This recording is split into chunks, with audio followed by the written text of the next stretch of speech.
Hello everyone, you're welcome to the platform again today. And in the lesson today, we want to look at the remaining part of the topic we started, and that is one of the non-African poems we have available. That is the leaders and the led. Previously, we discussed the background of the poem and the poet, and also the foregrounding notes on the poem as pertaining the setting of the poem, the form of the poem, and also the subject matter of the poem. So today we want to look at the poetic devices on the poem. And the first one on the list is presentation technique. Linear Shuda represents the leaders and the led in omniscient narration. That is, a person who oversees everything about the poem or any literary work. This confers objectivity on the various levels of analysis dwelled upon and the poem. That is, all the levels of analysis as it is, both on the part of the leaders and also on the led.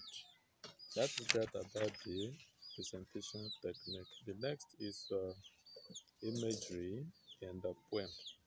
The imagery undercurrent in the Yoshutaris leaders and the lead is visual. When we say something visual, it means what can be seen clearly. So, for instance, in lines 1 to 16, we have the picture of fear, long spoon dining with the devil, or total avoidance thrown up, which shows clearly in small animals preyed upon by the merciless bigger ones. The imagery underscores the need for a multi-ethnic society's leadership to be a father figure for all. That is, there must be one which will serve as an example to others. And also, in lines 17 to 18, this throws out the pictorial, that is the picture illustration of the unqualified personages to aspire to the leadership of a multi-ethnic society. As such, the imagery gives the message tip. That is, in this particular poem, we are able to see those people that are not qualified to be what? To be aspiring for the leadership throne. And the message tip from this particular imagery is that leadership over a multi-ethnic society must never be placed in the hand of a clueless and less intelligent personage. That is a person who is without vision, no clue, and also less intelligence. Another one is in lines 19 to 20. The poet throws up the picture of a headless snake, thereby giving the following message tip. That is, a any society at all must have leadership. That is why it is called headless snake. You know, a snake without a head has no bearing. Whichever the body runs to, that is what it is.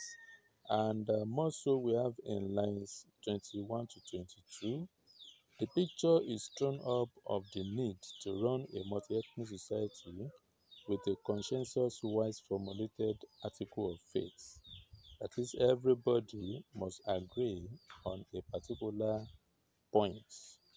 And also, constitution of that particular nation must be consensus-wise, where everybody is going to agree that this is how we want it to be, that it is not going to be dictatorship. And also, this particular imagery signals that a multi-ethnic society needs to be run with a constitution enshrining care. That is, in the constitution, people that they are ruling upon, they must care for them when it comes to social amenities and infrastructure, and also respect for the interest of the citizenry.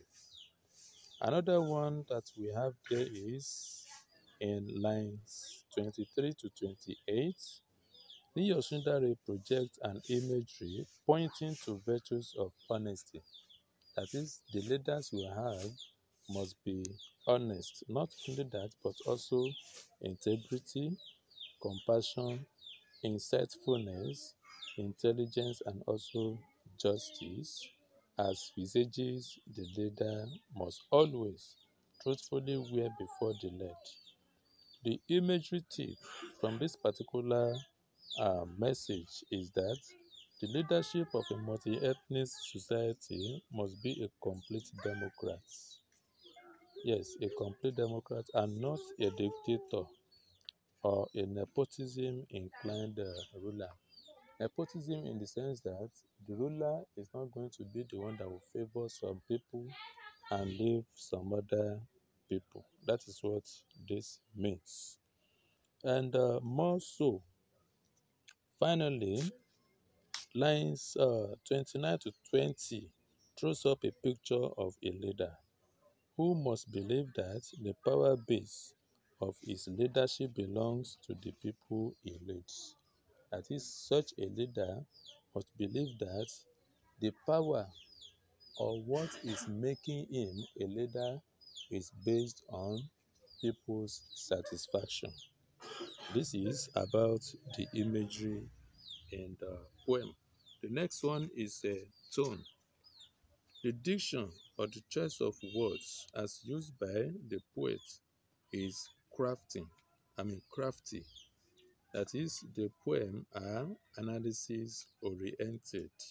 As such, tone in this poem is analytical. Analytical in the sense that everything is clearly discussed or analyzed by the poet.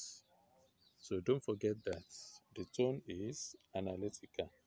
The next one is the mood in the poem.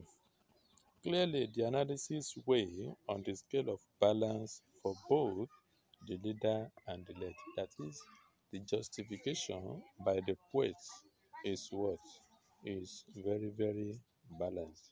That is, it discusses or talks about the leaders and also the role of the led as pertaining governance of a nation or a society or a country.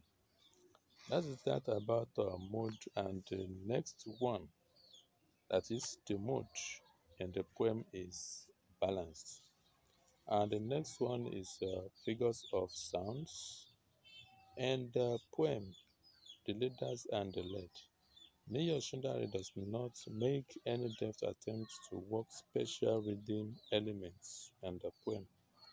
And however, internal rhyme cadences are present in the poem.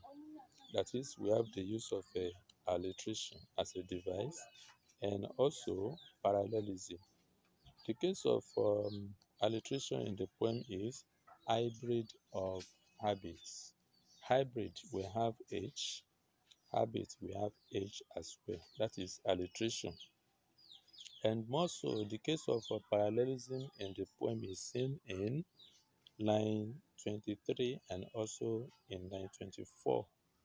I quote, "A little bite of lion," that's line 23. "A little of a lamb," that's line 24. You will see that in these two lines we have a little, a little. That is what is meant by parallelism. This is how far we can go today on this particular lesson. Do not forget to subscribe to the channel, enable your bell for notification on more videos to come on this channel. Do not forget as well to share the channel, to share the video for people to have access. And this will be a motivation for me to continue posting more videos. Thank you and remain safe.